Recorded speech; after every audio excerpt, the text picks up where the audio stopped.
I had to fix my shirt, y'all, because y'all know it's tea time, right? And with tea time, we all know that herbal tea, the real stuff, is made with love. It's made with healing. It's brewed, it's steeped, it's slow, right? Everything is slow. It comes in increments. You gotta make sure you got your measurements right, right? And then you gotta sip it slow too. You want it hot. You want your body to feel it. All that other good stuff. You can add a little, not sugar, but honey. A little honey to that. Raw honey at that. Make sure it's real. Not just the word raw. Make sure it's... Anywho, not going to go that deep. So, today we're going to sip on Lili Venus tea. And I'm so excited. You create safe spaces for women. You work in an industry that can be predatory, ego-driven, and transactional. You facilitate healing through sound. You own a botanica. You move in spirituality and creative worlds at the same time. But healing spaces can still hide unspoken truths. So let's really sip. Let's do it. What is something you have experienced as a woman in music that you rarely speak about publicly? Not because it did not matter, but because saying it out loud would shift how people see the industry and you. I have two things.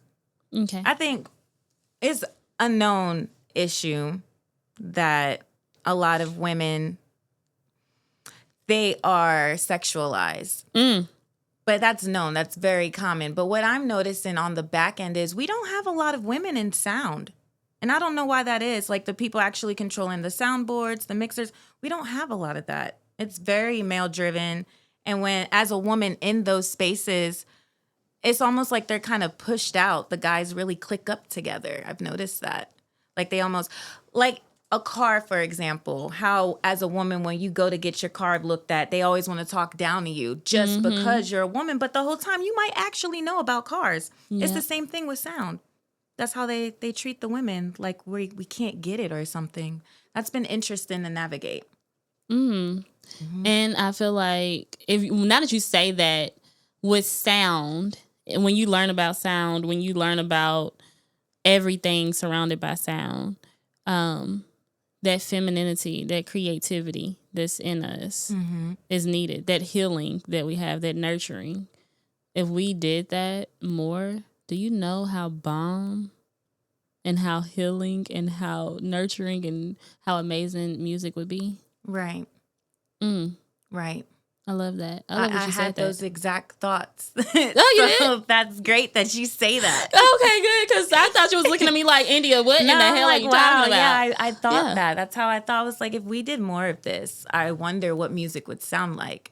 Because it's so many men that are doing the mastering. You know what I mean? It is. Like, so it's just something to think it's about. It's a lot of masculinity in those sounds, even R&B and all of that. It's a lot. And it's like, where's the balance?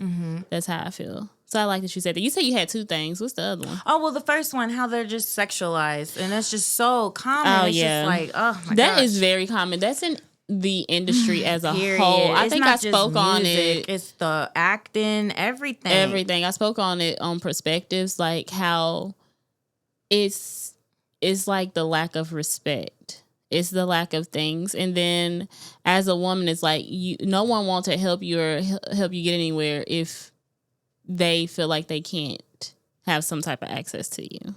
Right. And that really pisses me off.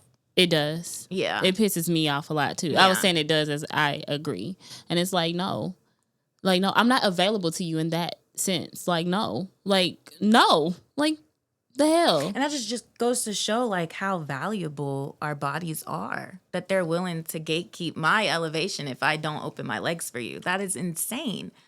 So hopefully we wake up more on a conscious level as women to realize how sacred we are, so we can kind of take that power back instead of giving in, because it's the women that give in that make it hard. That makes it super hard because they expect it. They're like, it's somebody that's gonna give me some. So, okay, you're not gonna do cool. Like, that's gonna be $2,500 for 30 minutes.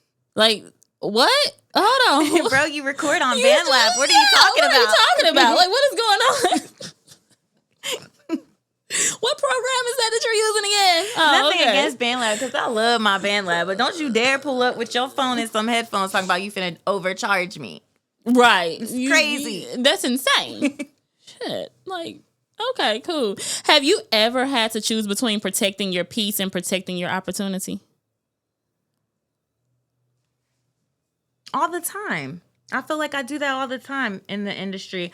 Kind of like we had a conversation earlier about being in spaces that were ego driven. If my energy is not right, I will sacrifice that opportunity. Because if I got to compromise how I feel to get somewhere, when I finally get there, that might not even be for me, which is why I wasn't feeling good trying to get there in the first place. So I'll just pivot around. I'll get the opportunity another way.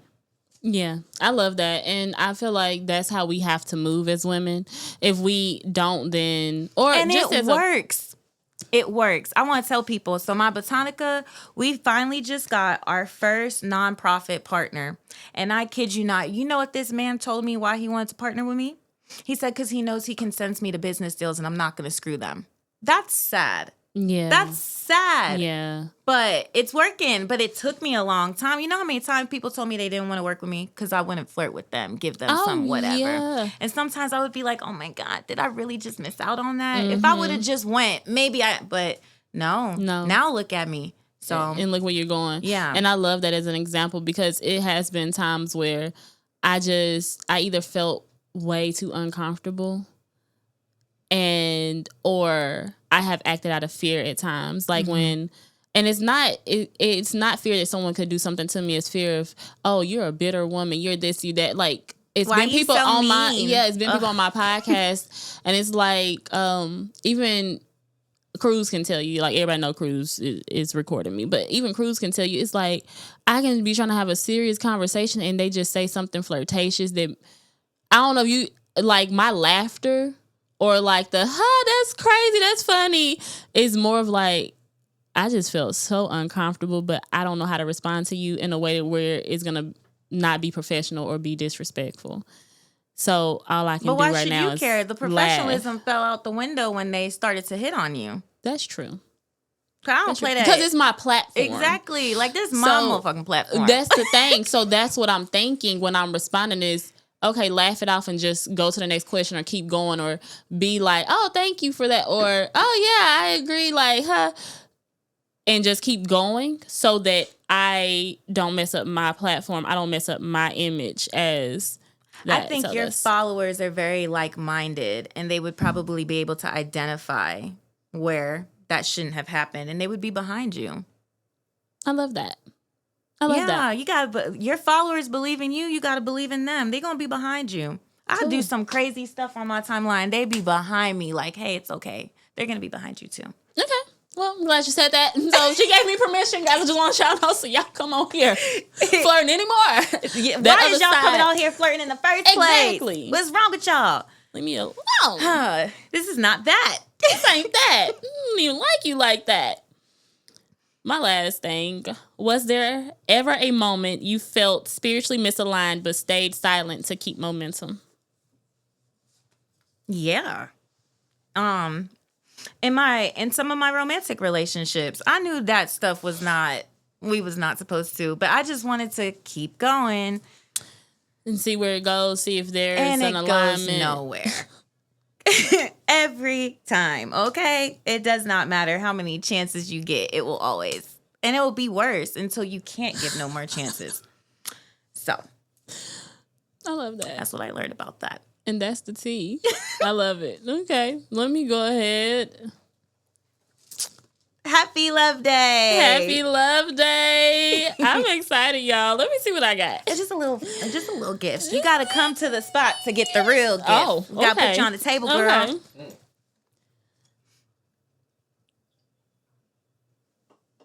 Okay. From the background. I was like, what happened here?